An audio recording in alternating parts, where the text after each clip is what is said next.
Sobat USJ, balik lagi sama aku Rara. Hari ini kita lagi ada di salah satu proyek USJ kontraktor yang sudah selesai. Lokasinya ada di Manyar, Surabaya.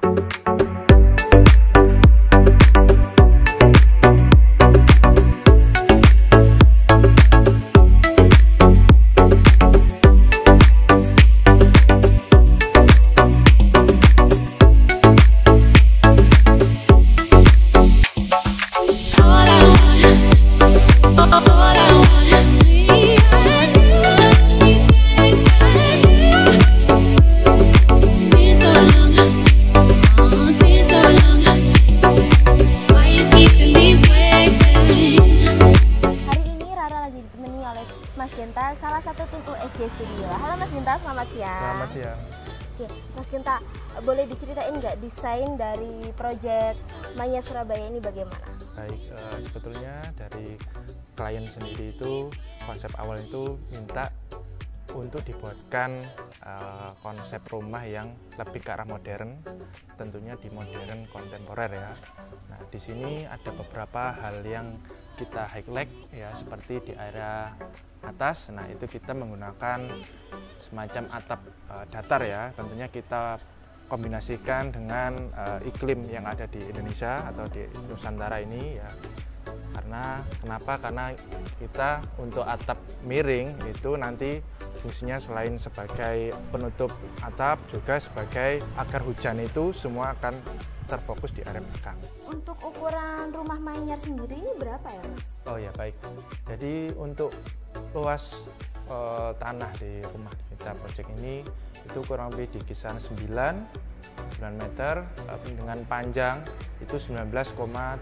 Nah, luas juga ya Mas Genta ya? Luas juga. Kalau untuk carportnya ini ukurannya berapa? Karena dilihat ini lebar sekali soalnya. Iya, benar sekali. Kalau untuk lebar carport ini di 9 meter dengan panjang di 4 meter. Nah, jadi kebetulan kenapa kok kita buat memanjang seperti ini? Nah, jadi dari keinginan klien sendiri itu ingin rumahnya itu memiliki kapasitas untuk 3 mobil dan beberapa motor seperti itu. Aku mau tanya nih untuk bagian pagar ya. Nah, pagarnya kan ini unik banget kan, ada motifnya kayak gini. Ini tuh ada artinya atau kayak gimana Mas? Iya, jadi sebenarnya kalau untuk artis sebenarnya tidak ada, cuman kita hanya untuk menyelaraskan antara konsep rumah modern itu sendiri dengan memberikan sentuhan material yang berbeda dari sebelum-sebelumnya. Jadi area-area mozaik-mozaik seperti ini itu kita padukan dengan juga di area roster sebelah sini, jadi saling berkesinambungan seperti itu Mbak Rara. Oke, berarti untuk bagian rosternya di sebelah sini itu emang sudah dihitungkan secara matang ya dengan bagian pagar ini? Benar, seperti itu. Oke. Kalau bagian plafon ini bisa dijelasin nggak? Oh ya, jadi untuk konsep plafon sendiri ini kita menggunakan plafon PVC dengan motif kayu. Ini sama persis dengan material yang kita gunakan di area atap nantinya di lantai 2 seperti itu Mbak Rara. Untuk bagian lampunya itu kan menggunakan lampu warna putih. Apakah ada maksudnya kenapa kok warna putih tidak pakai warna warm white gitu? Oh ya, jadi kalau untuk di area carport pastinya tentunya kita memerlukan pencahayaan yang memadai ya, berbeda dengan di area dalam rumah seperti itu. Terus kita bisa lihat di sini Mbak Rara. Nah, di sini juga kita sematkan ada batu alam, jenisnya batu alam Palimanan ya. Di warna dari batu alam ini sendiri itu kenapa kok kita buat warna kuning, juga kita padukan dengan area betul, area roster dan area catnya yang berwarna krem seperti itu Mbak. Oh iya, itu dari senada ya namanya? Iya, benar seperti itu. Berarti kalau dilihat dari keseluruhan rumah Manyar ini berarti ada kombinasinya berapa warna Mas? Kalau untuk kombinasinya sendiri itu kita kurang lebih di sekitar tiga warna ya, 3 tone. Jadi ada warna hitam, ada warna abu-abu, ada warna krem. Oke Mas Genta, sekarang ini di bagian teras ya. Kenapa pintu utama rumah ini menghadap ke arah barat, tidak menghadap ke arah jalan? Iya. Jadi kebetulan untuk posisi lahannya rumah ini sendiri itu menghadap ke arah tusuk sate atau menghadap ke arah jalan. Jadi mengapa kok kita mengarahkan pintu main entrance-nya ini kita hadapkan ke arah barat seperti itu.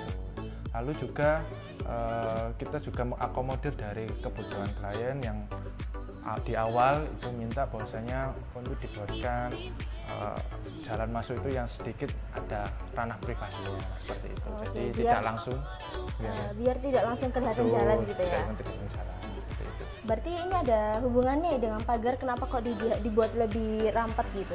Iya, pastinya ada, kurang lebihnya seperti itu tadinya. Jadi tidak untuk orang luar itu tidak bisa langsung secara jelas untuk melihat ke isi dalam rumahnya gitu. Oke, sekarang kita masuk ke area ruang tamu ya Mas ya. Mas Genta, ini kan rumahnya termasuk rumah mewah ya, ukurannya juga besar. Kenapa di bagian pintunya kok termasuk pintu satu, nggak pintu dua yang megah gitu? Oh, sebenarnya ini kita konsepkan di awal itu pintu dua, cuman kita yang bagian area sini itu kita buat lebih mengecil. Kalau dalam istilah arsiteknya itu pintu pivot. Unik ya Mas? Iya, kita jadi ada pembeda lah di sana, jadi tidak sekedar hanya pintu dua, cuma kita improve di sana seperti itu. Berarti Mas Genta, kalau kita bangun rumah atau buat desain di USJ itu termasuk hal-hal kayak gorden gitu udah diperhitungkan ya, termasuk warna, ukuran gitu? Ya, pastinya kita menghitung beberapa hal-hal detail seperti yang gorden yang kita lihat seperti ini ya. Jadi konsep gorden itu warna abu-abu matching dengan area di area luar sebelah sini, bisa kita lihat. Untuk warna sendiri itu sebenarnya kita di awal sudah mengajukan beberapa model. Jadi memang inilah yang dipilih oleh klien ya sebagai warna dasar dari interior rumah ini. Ini kan area bawah tangga ya Mas ya? Iya. Ini apa ya kalau boleh tahu? Iya, jadi ini juga kita ada hal yang unik ya. Di sini pas kita buka ini adalah kamar mandi. Jadi kamar mandi ini kita buat memang tidak terlihat, seolah-olah tidak terlihat. Jadi kita tutup dengan panel-panel PVC seperti ini. Jadi kita kayak pintu kamuflase. Iya, betul. Kita membuat kamar mandi ini seolah-olah tersembunyi. Tolong dijelaskan Mas Genta untuk layout dari lantai satu ini kayak gimana? Ya, yang pasti yang di area depan yang sudah kita tunjukkan tadi itu adalah area public service area, dan ini adalah ruang tamu. Lalu di sini kita ada ruang keluarga ya, ruang untuk bercengkrama, saling menghangatkan sama lainnya. Lalu di sini juga ada kamar tidur lengkap dengan kamar mandi dalam juga. Jadi udah ada kamar mandi dalamnya. Sudah ada kamar mandi dalam. Lalu di sebelah sini ada. Ya, lalu di sini ini adalah area musola Sunawi ini ya.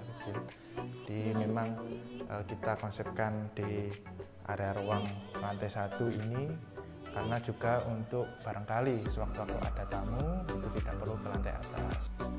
Nah, ini juga kita sematkan dapur bersih dan dapur kotor. Nah, fungsinya kalau untuk dapur bersih ini sifatnya itu lebih ke arah menghangatkan ya, tentunya menghangatkan makanan dan sebagainya.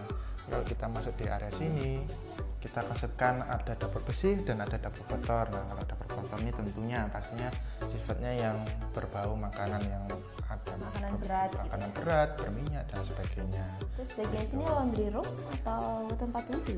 Kalau ini sebagai tempat laundry room juga bisa, dan untuk tempat wudhu juga bisa seperti itu. Ini di bagian sebelah sini ini ada ruangan Mas. Iya. Apa ya?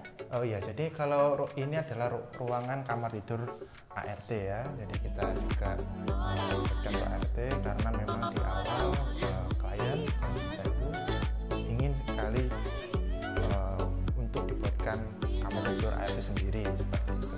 Sudah include dengan kamar mandinya juga ya. Nah, sekarang kita ajak Sobat USJ untuk lihat bagian samping rumah Project Manyar ini. Karena kalau dilihat kan bagian dindingnya ini juga bagus banget. Ya, ini kita berikan tali air, kita kemis bunyi supaya apa? Supaya tidak terkesan monoton dan kaku ya tentunya. Lalu di sini juga ada set entrance ya, yang pastinya ini adalah ruang servis area. Nah, ini diperuntukkan maksudnya untuk ada ART, lalu ada misalnya ya ada pembenahan maintenance dari orang-orang luar, tidak lewat depan tapi lewat samping. Dan juga untuk area set entrance ini bisa berfungsi sebagai ruang disabilitas juga ya, barangkali ada tamu atau ada kerabat dekat yang memang memakai kursi roda disabilitas, itu bisa lewat di area sini. Ya, soalnya kan area bagian depan tadi ada tangganya kan. Iya, betul. bagian belakang udah kita kasih lihat, bagian samping udah kasih lihat, ada yang belum di bagian atas. Tapi sebelum itu saya mau tanya nih, di bagian atas atapnya ini kenapa ya kok dibuat kayak ada garis-garisnya itu? Oh ya, jadi kita buat seperti ini itu sebenarnya seolah-olah ada ketika nanti siang hari atau pagi hari itu cahaya masuk itu ada ambience-nya tersendiri. Jadi sekarang kita naik ke lantai 2 ya Mas ya. Mari. Ini bagian tangganya ya. Ada satu hal yang mau saya tanyain. Oh ya, boleh. Kenapa kok dibentuk letter L? Kenapa nggak dibentuk lurus gini aja? Ya, jadi alasan utamanya adalah kenapa kok tidak dibuat lurus, kenapa kok kita buat letter L, karena untuk memaksimalkan ruangan. Karena di sini memang kita sematkan, kita ada bukaan di area belakang, nah sehingga untuk mengakomodir area bukaan ini maka kita buatlah tangga L seperti ini. Berarti ada maksudnya ya Mas? Ada maksudnya. Gimana kalau sekarang kita lihat di tangganya sendiri? Boleh. Tangganya sendiri ini bahannya apa Mas? Karena kalau dilihat dari railingnya ya Mas, ini kayak kayu solid. Ini tuh kayu solid asli apa gimana Mas? Oh, bukan, kalau kayu solid asli bukan. Ini adalah panel dari PVC dengan kita bungkus demikian rupa, kita bungkus dengan motif kayu solid seperti ini. Mas Genta, tadi kan untuk di lantai 1 kan udah dibantu jelasin tentang layoutnya. Boleh nggak lantai 2 ini juga dijelasin? Oke, baik. Jadi kita jelaskan untuk layout lantai 2 ini ya. Jadi di sini juga ada 2 kamar tidur, lalu 1 kamar tidur utama, 1 kamar tidur biasa di area belakang. Lalu di sini juga ada ruang santai ya, biasanya tempat untuk bersantai, bercengkrama dengan keluarga dan sebagainya selain ada di ruang keluarga tadi.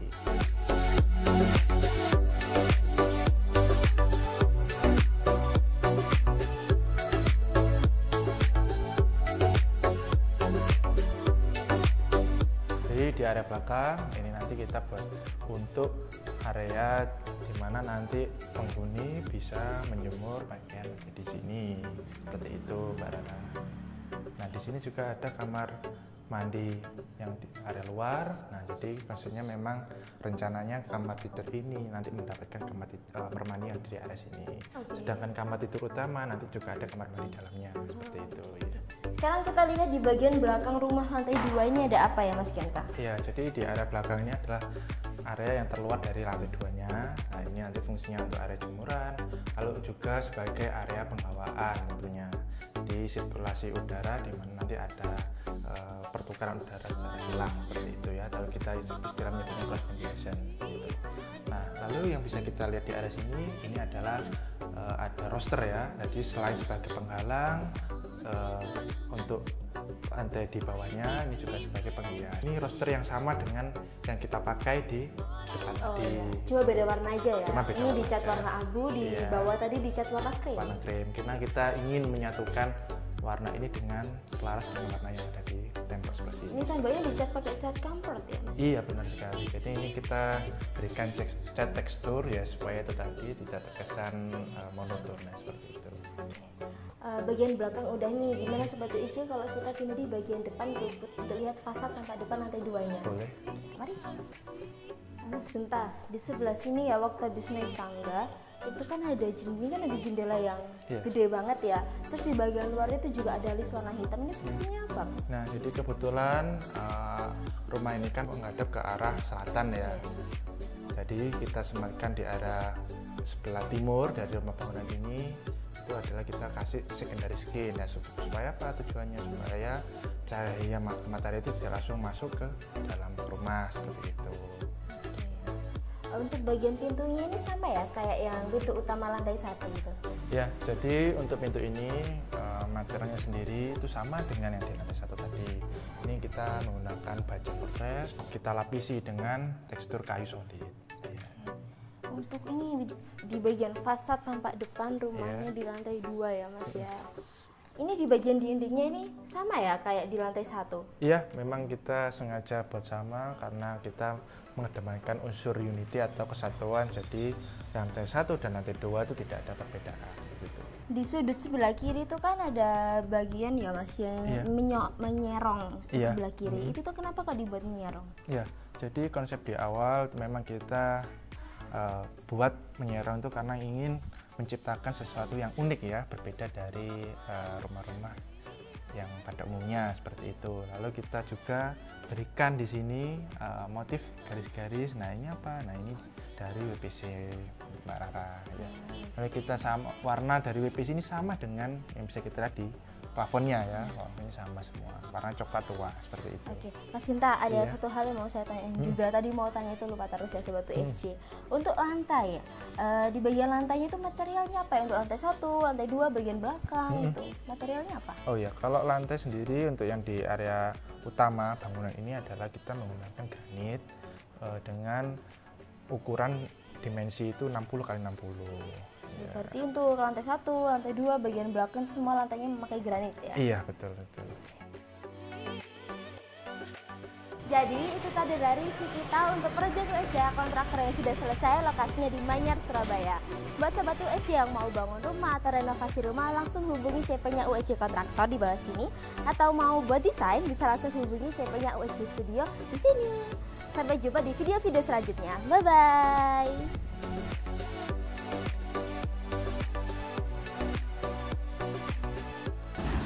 Halo Sobat USJ, balik lagi sama aku Rara. Hari ini kita sudah serah terima untuk proyek Rumah Manyar Surabaya. Hari ini kita bersama Ibu Johan. Baik, Ibu Johan, sebelumnya saya mengucapkan terima kasih atas kepercayaan Ibu Johan menggunakan jasa dari USJ. Ya, di sini saya mau mengajukan beberapa pertanyaan. Pertanyaan pertama, Ibu Johan tahu USJ itu dari mana ya? Dari Instagram. Dari sosial media. Jadi dari Instagram saya tanya. Kalau USJ kontraktor bisa diberi rating dari rating 1 sampai 5, USJ kontraktor sudah pantas mendapatkan rating berapa? Kalau menurut saya sih 4,5 ya. Kalau saya 4,5 sih gitu. Jadi kalau dibilang sempurna 5 itu ya gimana ya, kita memang harus lebih ini bersatu satu untuk mencapai 5. Tapi kalau 4 bagus ya. Harus terus berevaluasi. Iya. Baik, sebelum terima kasih juga untuk Ibu Johan. Semoga sehat selalu ya, rezekinya dilancarkan. Amin. Jadi itu tadi review kita ngobrol bareng sama Ibu Johan. Sampai jumpa di video-video selanjutnya.